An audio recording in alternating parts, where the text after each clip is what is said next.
Comme un peu le cloud qui était le mot à la mode il y a quelques années, chaque fournisseur de services a une opinion différente sur ce qu'est exactement le SDN et sur les différents produits qu'il propose. La mise en réseau traditionnelle utilise un modèle distribué pour le plan de contrôle. Les protocoles comme ARP, STP, OSPF, EIGRP et autres s'exécutent séparément sur chaque périphérique réseau. Et ces périphériques réseau communiquent entre eux, mais aucun équipement central ne dispose d'une vue d'ensemble ou ne contrôle l'ensemble du réseau. La seule exception est sur les réseaux sans fil avec les contrôleurs WLAN. Lorsqu'on configure un réseau sans fil, tout se passe sur le contrôleur WLAN qui contrôle et configure les points d'accès. Il n'est plus nécessaire de configurer chaque point d'accès séparément, tout est fait par le contrôleur WLAN. Eh bien le principe est le même qu'avec le SDN. On utilise un contrôleur central pour le plan de contrôle. Le contrôleur SDN peut être un équipement physique ou même une machine virtuelle. Sur le schéma, on peut voir le contrôleur SDN qui est responsable du plan de contrôle. Les commutateurs ne sont plus que des appareils moins intelligents qui n'ont qu'un plan de données et aucun plan de contrôle. C'est le contrôleur SDN qui est chargé d'alimenter le plan de données de ses commutateurs avec les données de son plan de contrôle. Alors il y a tout de même certains avantages et inconvénients à avoir un plan de contrôle distribué par rapport à un plan de contrôle central. L'un des avantages d'un contrôleur central est que l'on peut configurer l'ensemble du réseau à partir d'un seul appareil. Le contrôleur central a un accès complet et un aperçu de tout ce qui se passe dans le réseau. Voici un nouveau schéma avec plus de détails. Ici, on voit que le contrôleur SDN utilise deux interfaces assez spéciales. On a l'interface nord et l'interface sud. C'est ce qu'on va détailler tout de suite. On va commencer par l'interface qui mène vers le sud. Le contrôleur SDN doit communiquer avec les périphériques réseau dans le but de programmer le plan de données. Cela se fait par l'interface sud. Alors ce n'est pas une interface physique, mais une interface purement logicielle, qui est souvent une API. L'API est une interface logicielle qui permet à une application de donner accès à d'autres applications en utilisant des fonctions et des structures de données prédéfinies qu'on détaillera dans la suite du cours. On va maintenant détailler les trois types d'interfaces sud les plus populaires. L'OpenFlow est probablement le SBI le plus populaire en ce moment. C'est un protocole open source de l'ONF. L'OpenFlow est pris en charge par la plupart des périphériques réseau et des contrôleurs SDN. Ensuite, on a le Cisco OpFlex, qui est la réponse de Cisco à l'OpenFlow. C'est aussi un protocole open source qui a été soumis à l'IETF pour le normaliser. Et on a la traditionnelle CLI. Cisco propose le contrôleur APIC-EM, qui est une solution SDN pour les dernières générations de routeurs et de switches. Il utilise des protocoles déjà existants comme Telnet, SSH et SNMP. Passons maintenant à l'interface vers le nord. L'interface nord est utilisée pour accéder au contrôleur SDN en lui-même, ce qui permet à l'admin réseau d'y accéder pour le configurer ou pour y récupérer des informations. Alors même si ça peut être fait par une interface graphique, il y a aussi une API qui permet à d'autres applications d'accéder au contrôleur SDN. On peut utiliser l'API pour écrire des scripts et automatiser l'administration du réseau. Voici quelques exemples de scripts qu'il est possible de lancer. On peut répertorier les informations de tous les équipements de son réseau.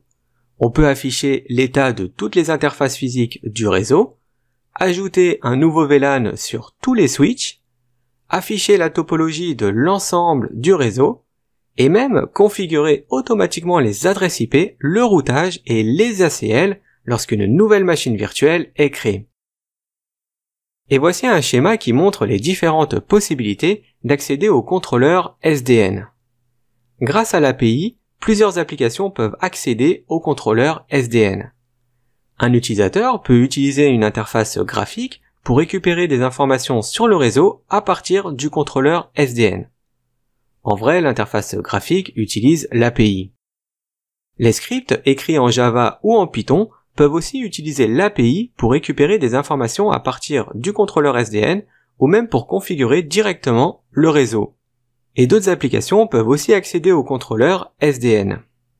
Ça peut être par exemple une application qui configure automatiquement le réseau dès qu'une nouvelle machine virtuelle est créée sur un serveur VMware ESXi. Nous avons vu que les interfaces nord et sud utilisent des API. Nous allons maintenant examiner de plus près ce qu'est une API. Les contrôleurs SDN utilisent généralement une API REST qui permet d'utiliser des messages HTTP pour envoyer et recevoir des informations entre le contrôleur SDN et une autre application. Il s'agit des mêmes messages HTTP que l'on utilise lorsque l'on parcourt une page web sur Internet ou lorsque l'on saisit un formulaire de contact. Par exemple, HTTP GET est utilisé lorsque nous voulons récupérer des informations, et HTTP POST ou HTTP PUT est utilisé lorsque nous voulons télécharger ou mettre à jour des informations. L'API REST fonctionne comme si on naviguait sur une page web, sauf qu'ici, on ne demande pas d'afficher une page ou une image, mais plutôt un objet particulier du contrôleur SDN. Par exemple, ça peut être de lister tous les VLAN du réseau. Lorsque le contrôleur SDN reçoit une requête HTTP GET, il répond avec une réponse HTTP GET contenant les informations demandées.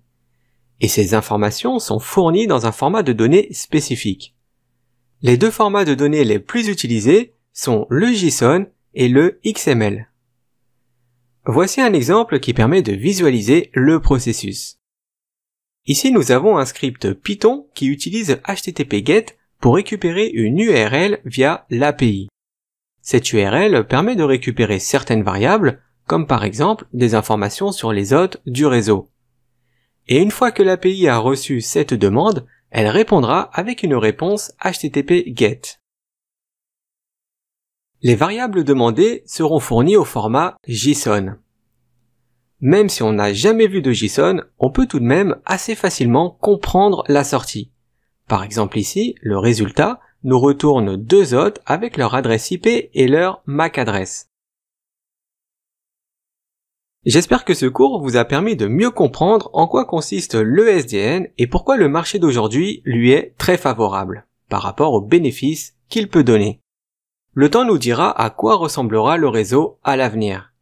Il est fort probable que dans un futur proche, nous utiliserons plus souvent l'API que la CLI.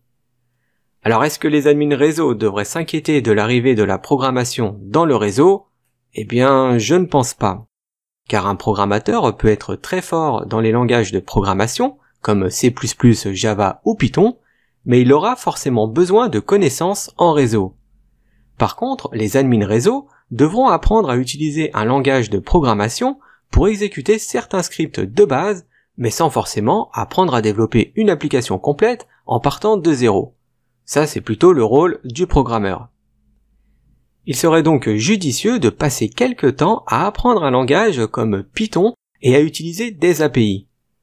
Pour le moment, nous ne savons pas à quel point se développera le SDN, mais ce scénario me rappelle un peu ce qui est arrivé à la téléphonie analogique. Il y a beaucoup de vétérans de la téléphonie qui ont refusé d'apprendre le fonctionnement de la VoIP, pensant qu'il était impossible de remplacer la téléphonie traditionnelle. Aujourd'hui, ces anciens de la téléphonie sont devenus un peu dépassés dans un monde dominé par la VoIP. De mon côté, ancien téléphoniste, c'est grâce à l'arrivée de cette nouvelle technologie qui m'a mis sur la voie de la certification Cisco et m'a fait découvrir le merveilleux monde du réseau.